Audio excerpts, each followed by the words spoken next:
Namaste, Jai Bharat.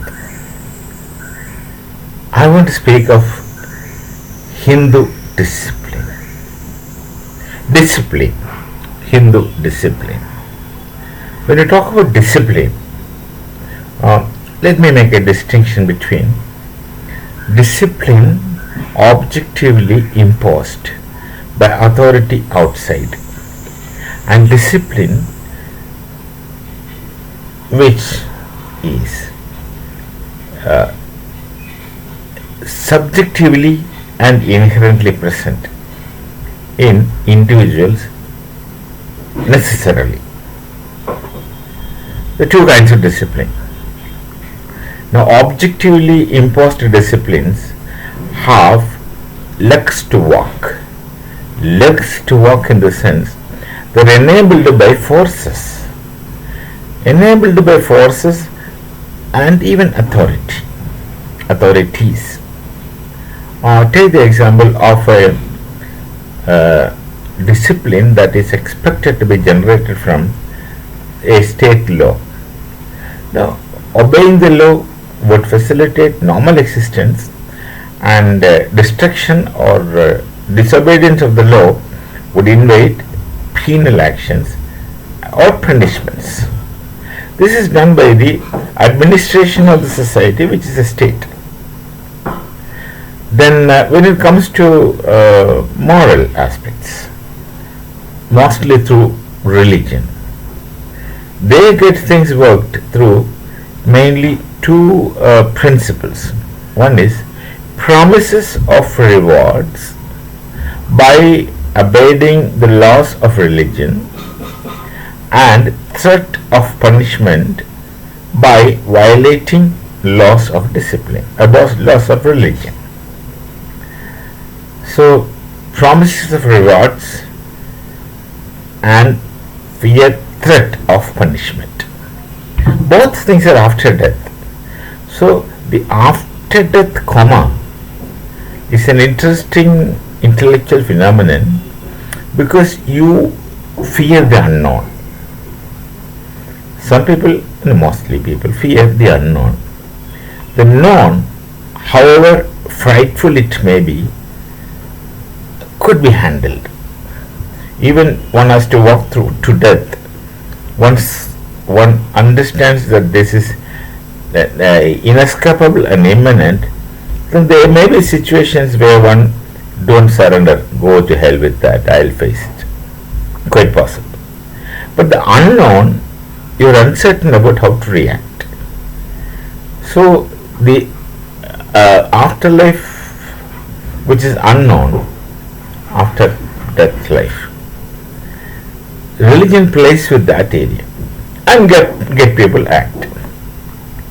But I'm talking about the inherent Hindu discipline is based on dharma. Dharma is a very wide concept. You cannot translate dharma into any available moral philosophical concepts, because mostly the moral philosophical concepts are essentially European. They have their narrowness apart from their limitations. But dharma is wide and rather infinite understanding. Dharma is something that regulates yourselves on principles of one's understanding of righteousness, on principles of one's realization of righteousness, and such realization of righteousness comes through from various quarters.